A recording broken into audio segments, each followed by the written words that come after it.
Welcome to the Salt Labyrinth podcast, where me, Hank, and Ben talk about a comic book. That's true. Case. That's true. We read a comic. Yeah, we read Whatever Happened to the Man of Tomorrow. He's dead, man. He's dead. He died. Superman. He died 10 years ago. He's nowhere to be found. This is an imaginary story. Aren't they all? It's pretty good, man. I mean, that bit was pretty good. I thought this was a fantastic read. I blew through it. Hell yeah. Also, I'm a simple guy. Superman cries, I cry. Me at 4 a.m. with the comic in one hand and the baby in the other, being like, hold it together. We're tired. That's all this is. Yeah, man. I mean, that's why this wasn't on the Superman comics list previously. This is like the Superman cries story. Mm-hmm. And while I do think it's good here, it set some bad. Look, this story is great. It set some bad precedents because it's an Alan Moore story. Of course it did. Like Watchmen. That makes sense. Of course. People tried to do this shit again, and it doesn't hit as hard. Shocking. But this time it was good. A lot of it has to do with fucking Curt Swan, George Perez on art. Hell yeah. Curt Swan is like the Silver Age Superman artist. He's doing this. Like, nice. This, even at the time, this was kind of more of a throwback issue. Like, it's not like the Superman, the issue of Superman didn't look like that came before this, didn't exactly look like this. It was changing into like, you know, a more modern, in quotes, 80s look. Yeah. So like this is a throwback thing, but also like because they knew this was a big deal, this comic looks fucking like perfection. I mean, it looks absolutely fantastic. It's so good, dude. Like when I say like it has all the stuff. The Fortune of Solitude has the big key. He melts the key. Hell yeah, man. Dude, like, we had fucking Brainiac Luthor. Fucking ridiculous. He just puts the thing on his head. The fact, yeah, and then he dies and he's like still going. He's like, I can make your muscles work. Until rigor mortis sets in. I can save it. It's not yeah, it's not over yet. Keep going. We gotta keep rolling. Keep rolling. Oh my god. I definitely could beat Superman. Definitely. Yeah, we could still do it. Brainiac is like playing up Luthor's mind too. He's like, with Luthor's mind on my side, we can do it. Come on, Brainiac. Don't do that. You're enough on your own. You gotta believe in yourself. He's treating Luthor like a fucking hard drive, or like it's just like he needs the compute power. Yeah. I suppose. Yeah, that's true. I need Luthor's CPU. Oh man, dude, the thing. And, oh my god, with Bizarro. Jesus. Mm-hmm. Jesus. It's fucked up. You know what? It reminds me of Return of the Joker, right? It's like, what if all these people just like went way too far? Like Superman, who was it that the? Because it's like Superman's enemies, who are normally like not the worst people on the planet, are suddenly like, yeah, we tortured and killed your friend. Mm-hmm. Fucked up. And it's been a bit since we read this, because I kept getting held hostage, toddler with a gun style. And sure. was there any was there like a reason that these villains were going like more extreme, or was it just sort of like a Return of Joker thing where it's like they just eventually went too far? It was Mixus Spitlick was doing Right, all of right. it. Okay, that was part of his deal. Okay. I was like, it's either unrelated or it's him, and I just couldn't remember like what all No, it's him. what all was going on. And that thing of like taking a villain that's been silly and making them more serious, like that's kind of the whole theme of the 80s for comics. Like Gross. it's not this. I don't think the story like invented it because Sure. I think Dark Knight came before this, but I don't even remember when Dark Knight was. But like that's a thing. That's an idea that was like novel at this time. Mm-hmm. That I'm now completely sick of. Because fucking it's been done so many times. Well, yeah. No, that's like a thing you should get to do like what, fucking once every 5 years or something at most. Once a decade. Yeah, and you can do it because like this is the last Superman story. Okay, I guess this is I think this is before Dark Knight. Dark Knight is 86. Dark Knight is I mean, I remember what Dark Knight is roughly. Is Dark Knight the one where Batman's in a tank also? He's in like that big fucking okay. Just want to make sure that's like that same story. Yeah, the tank peering down at the leader of the mutants. Yeah.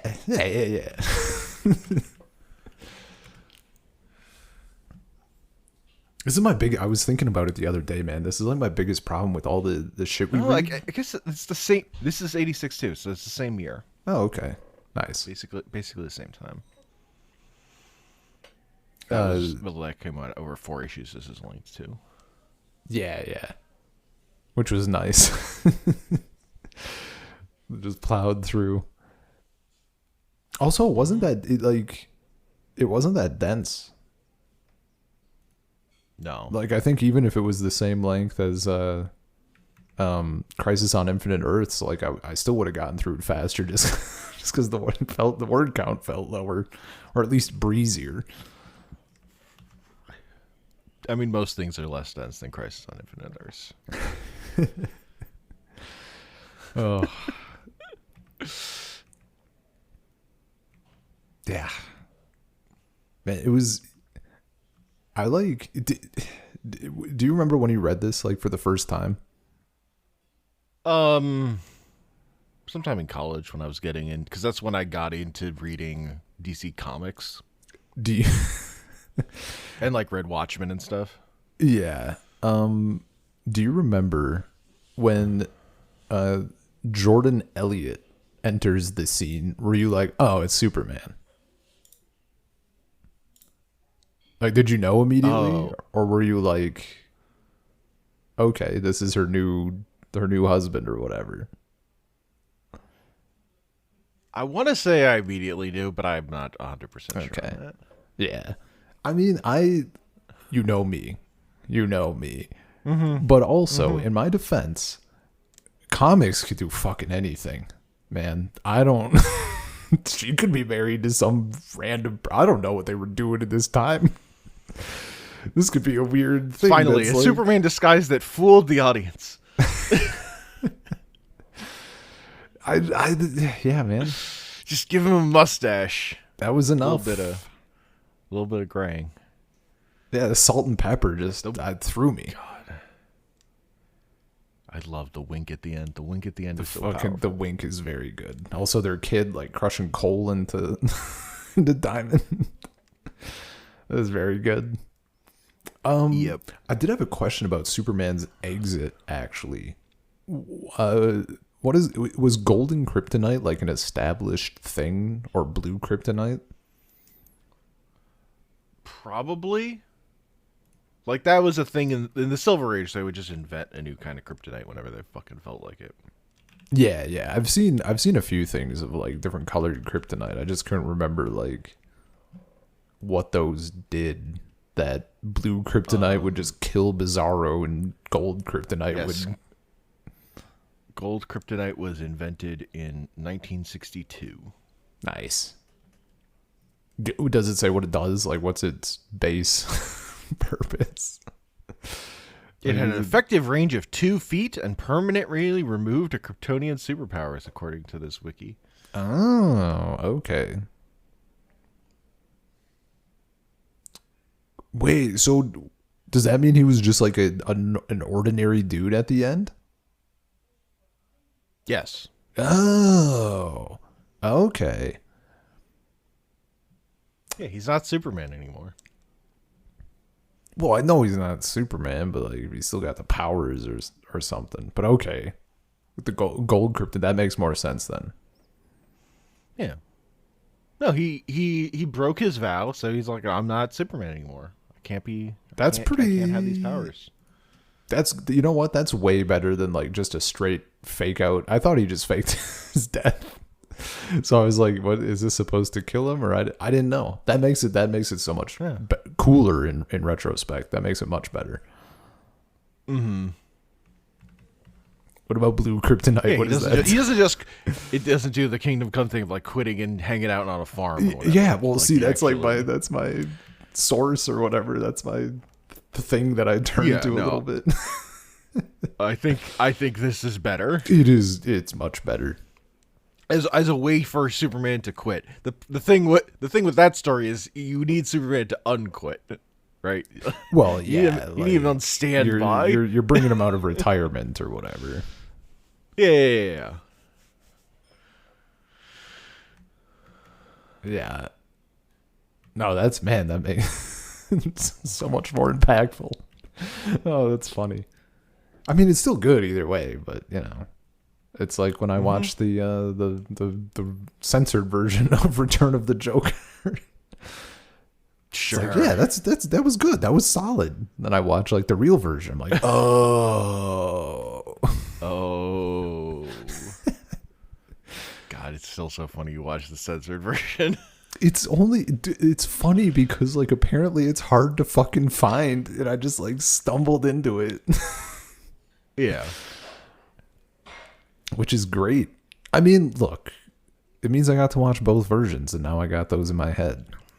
Ish. It's true. You got to see the one where the Joker gets tangled up in some wires and trips and falls or whatever. Yeah.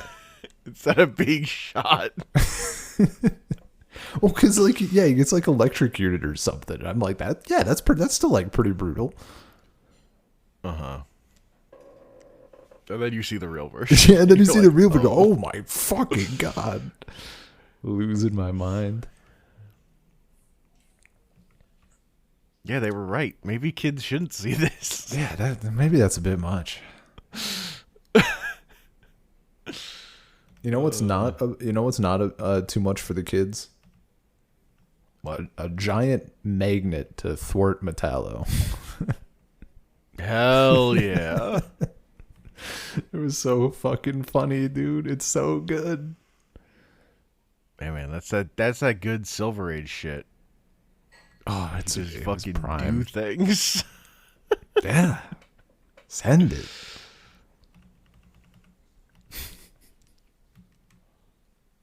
Man, wasn't there hey, am I remembering, was that from did Crypto die also, the dog? Yes, Crypto. Yeah, Kryptonite, man. Yeah, like what the fuck? It's so grim. Yeah, man. It is. That's true. They killed Crypto. They had the opportunity to Alan Moore. Yeah. He could have done a thing with it, and he didn't. Like, they could have turned it into like one of my top saddest scenes, or I should say emotional scenes that gets me in Pluto is when the dude is working on that dog, that little robot dog, and he can't save it. It destroys me, man. Because of just the setup and the dialogue, and like the little dog is still trying to play and like do dog things, and the dude is just crushing. They could have done that, but they didn't, which is, you know, kind of nice for emotional tax or whatever. I mean, it was still impactful, but it wasn't like they weren't trying to get your ass. Superman's too busy finding out Lana died. Yeah, that's right. Yeah. Yeah, he's like Lana and Jimmy get killed. it's yeah. They get out swinging. It's interesting. How do I want to phrase this? I feel like it's good that it for how grim it is on paper, like it doesn't feel entirely grim. Right? Like it doesn't feel edgy. I guess is the thing that feels edgy is when Mixus Bitlick goes into his super form. That feels edgy. And like his like shadows under his eyes. Because he's evil. I guess. I thought it was that's the more part that I mean it is funny, but that's the part that's edgy. Sure. And that's the part that like I think of the most in terms of like a character, you know, getting more fucked up and evil. That was silly. Like that you change their design and you make them like less fun. Sure. Yeah, no, I can see that. Yeah, his little thing. Like you don't think I'm an old man just all the time or whatever. Or that's not my form or whatever the hell. Uh-huh. No, but it is. This is my truth. It's not a phase, Mom. I'm dark. Okay, there's darkness in me. Mm-hmm.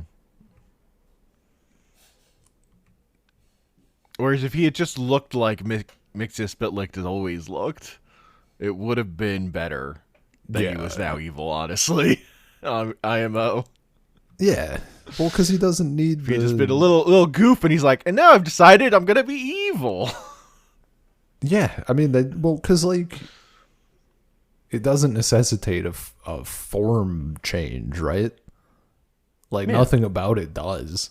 It's a good. I empathize with the dude in a way. If I was like immortal or whatever, like yeah, you spent 2,000 years being one way. Okay, like switch it up. I get it. I'd get bored too, probably. Gotta do something. Superman grows a mustache at the end of the story. He understands. Sometimes you gotta change it up, dude.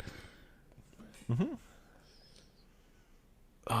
You know what that I will never not find the mustache hilarious. The mustache is great. As someone with a good mustache, I support it. The man of tomorrow should have a mustache. Not a goatee though. No goatees. That's evil. That's Justice Lord shit. Well, that was Green Lantern and the Justice Lords didn't have a goatee because they thought it would make him look too evil. Right. And they gave regular Green Lantern a goatee. You know. Which is honestly perfect. Yeah. That's the shit I'm into. Don't do it when it's the cliche. Yeah, do it later. When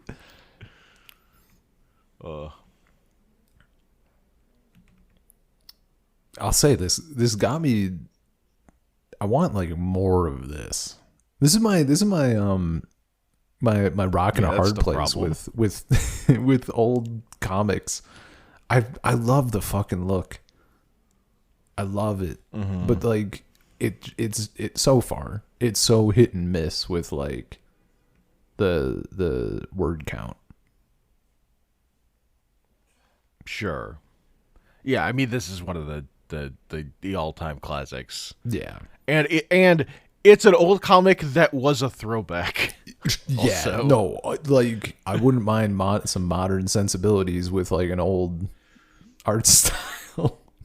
Because part of what makes this particular issue so good is it's Curt Swan's pencils with George Perez doing the inks. So it's like the core of it is the old style, and then on top of it, it's being like polished up by like the hottest artist in the world who did Crisis on Infinite Earths. Hell yeah, dude. Oh, it looks so fucking good. I loved it. I loved looking at it. I wish I got to read more of it on a big old screen instead of a phone, but what can you do? I did open it on my laptop at least. Little better. Let me guess, you got to read it in paper. I read it on my iPad for this, but I do have it in paper. Look at this guy with options. What a fuck. Well, but I don't have like I don't have a Gucci version of this. Oh yeah, but still. Like I have just a collection of DC Alan Moore stuff.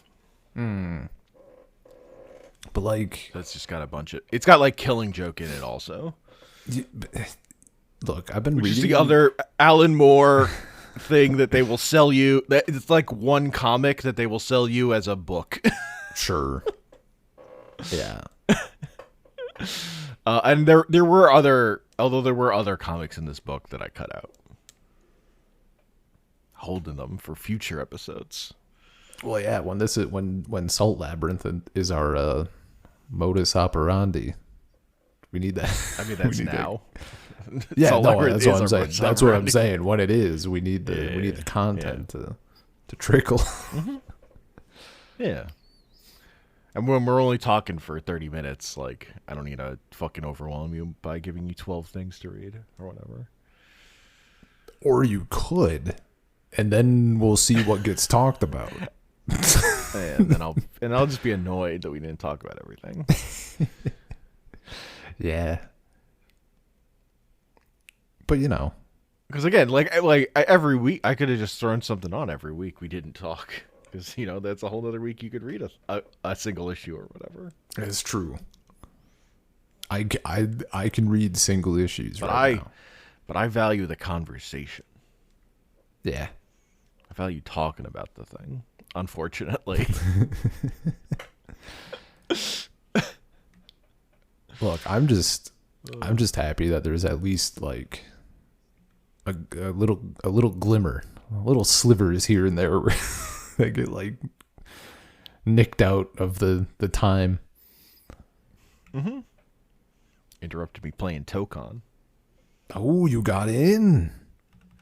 I got in like literally. I literally checked my email today and got it. That's incredible. Nice. So I played like one match that was super laggy and disconnecty, and then dude, there was like apparently a bit of a kerfuffle because like a bunch of content creators were getting all pissy that they didn't get their beta key because they just distributed it like a true lottery. They didn't. I don't think they specifically gave it to people, or they didn't as much. It makes sense though. Like, why would you want a bunch of people like if you're treating it like a beta and not an early marketing thing? Like, you don't need all the content creators showing crashes to a million viewers. The reason you don't do it is because then they're all gonna whine about it. Yeah, like little babies. Oh. Yeah. Man, I remember playing fighting games with you. Remember when we did that? I do. I've been, editing those episodes where we talked about it, where we ranked them. Hell yeah. And we still have more to do. There's more. There's always more. Yeah. I even found an arc. I found not that we'll play them, but I found some more trash on Steam that I had somehow overlooked. I think they cleaned up their tags a little bit. So like more of the actual fighters were coming through instead of like a hentai dungeon crawler roguelike survival thing. Mm-hmm. This is it's side-scrolling beat 'em up. That's a fighting game, right? Oh my god, dude, thing. Infuriating. Yeah, there's fighting in the game, right? Yeah, you fight, you punch. Yeah, it's a fighter. Oh, it's so fucking annoying. Well, because I noticed that, and I went and I looked at the traditional roguelike tag, which is even more of a mess. And that was cleaned up a lot. Like, it was pretty limited to. There were a few stragglers, but it was pretty limited to what uppity assholes like myself would call a traditional roguelike. It was nice. So I hope that continues. I think it's partially because they're doing they've been doing like pretty specific genre stuff for like sales, right? Because they had like a traditional roguelike sale. So if you have like random bullshit in there, then your sale looks like trash. Yeah. Steam not wanting to look like trash? That doesn't sound right. It's basically a fucking... You know what? There was a... disaster zone. Steam, for me, moving to Linux, got a little buff. I don't know if we've ever talked about this specifically or if you've noticed it, but when you start Steam... and you click the button to start Steam, and then because it takes a little bit, you like start doing other stuff, right? And then the window takes over your entire life, and then and then you close out of it, and you continue doing like scrolling on whatever, and then the window pops up again, and it takes over your whole life, right?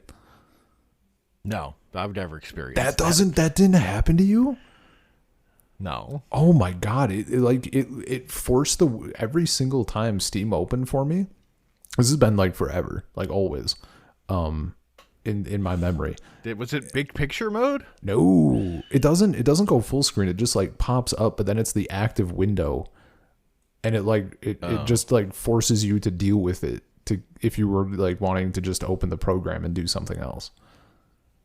And I never liked that, and maybe this is a thing that you could set up in Windows somehow as well. But on Linux, if you have a small window and you scroll on a big window in the background, it like minimizes the smaller window, which is sometimes annoying. But for Steam, it's incredible.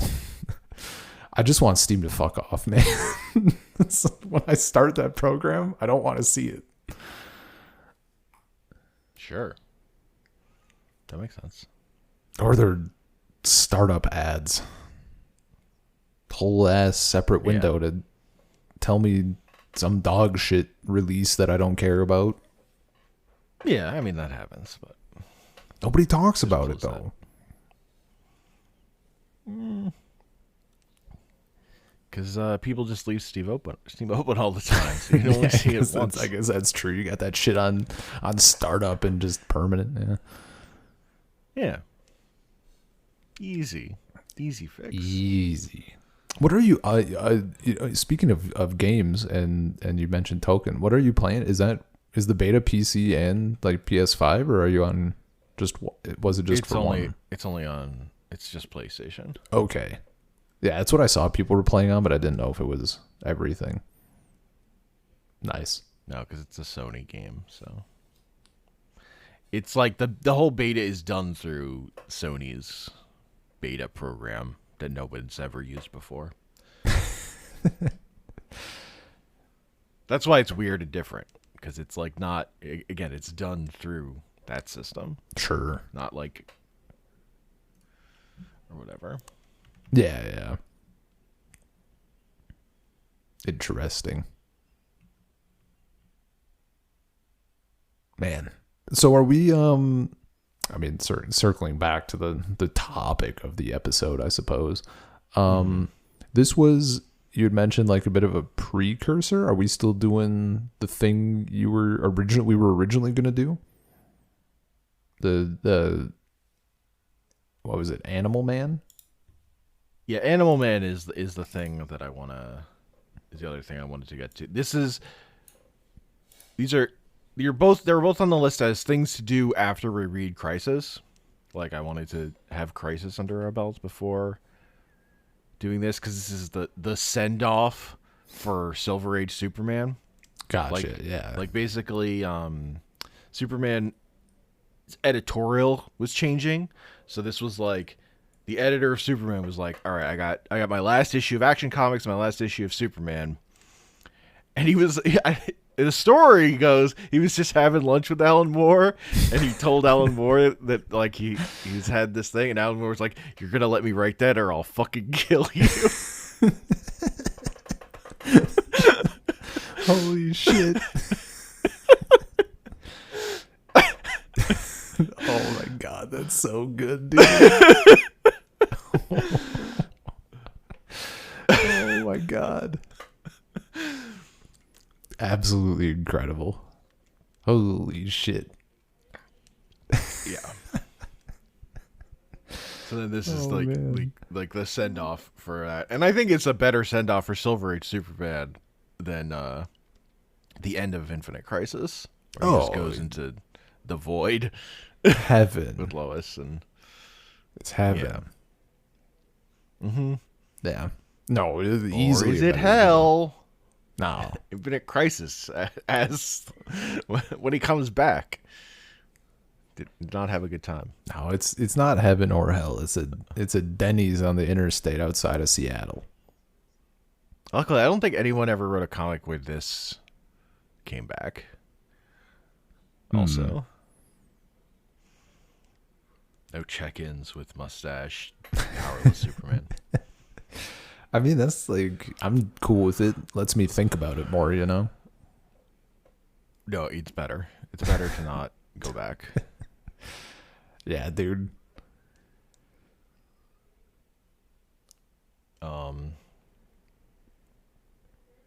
Yeah, and so the other one is Animal Man. Yeah. Which is, because that's like, it just, again, it's, you know, it's 80s, but it has so many things to it's like pretty, it's kind of meta, and it's like has stuff to say about superhero comics that's like is all my hobby horse shit. Mm-hmm.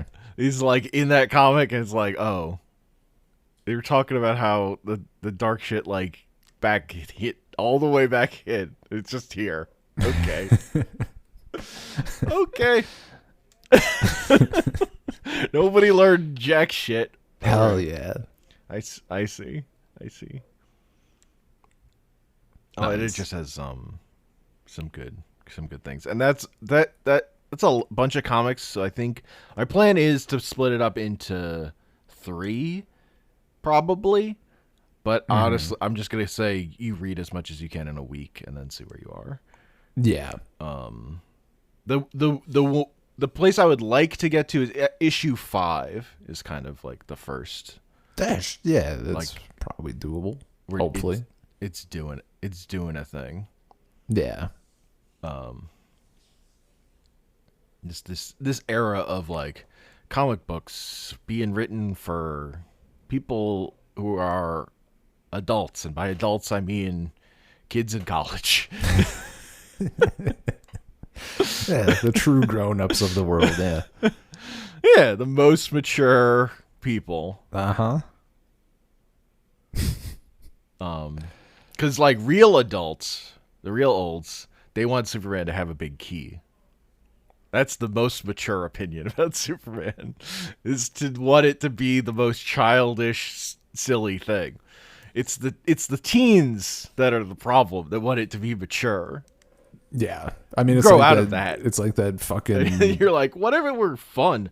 Yeah, it's like that bell curve, right? Where it's like the Yeah. first and last thing are the same. Mm-hmm. I love that shit, man. Superman needed, like, it just needs to be fun. I mean, that's kind of like true. Like, it's not true for all comics for me, but like, there's a like, look at the shit that I gravitate towards. It either has to be like, I don't know if I call it, like, Kingdom Come is just cool to me, right? Mm-hmm. Like, it's doing cool stuff. Yeah. But then, like, I just want Doctor Doom to be telling me about his mahogany floors in his ship. That's what I want, dude. That's all I fucking want. You know, that was a thing in that I realized in, because like when I was a kid, what I loved was Venom, who's a fucking, you know, spiky teeth monster who eats people. Yeah. like he just murders criminals. Like when I'm like 10, I'm like, hell yeah, just fucking kill him, dude. And then I'm in college, and I'm getting his stories. I'm like, I'm playing He was actually playing. This got like really hammered down to me playing Crisis Core, the Final Fantasy VII prequel, and I realized I love the protagonist Zack because his idea of being a hero is he puts his hands on his hips and he looks up. Hell like, yeah, dude, being heroic. That's it right there. That's I'm like, justice. Oh, I this just makes me feel things. I mean look. It's And that like unlocked how important those like Fleischer Superman shorts were to me that I had watched as a kid while I was like in between fucking Bugs Bunny cartoons. I mean the thing that's always in my head ever since we watched it, dude, is Top saying that's justice. When you're striking a fucking pose, like I think about that shit anytime I see it. Cause that's what it is. It's so easy. Mm-hmm. Yeah. So yeah, like I mean I like plenty of violent comic books. Oh yeah, tear things heads off, but sometimes some things should be not that. Yeah. Superman specifically should not be that. Yeah. Agreed. Yeah. So I think it's a podcast. We'll do animal. I think there's so many other things we could do as detours, but I really want to get to Animal Man. I want to have that under our belt. Let's do it. So that's what we'll do next. Peace. Peace.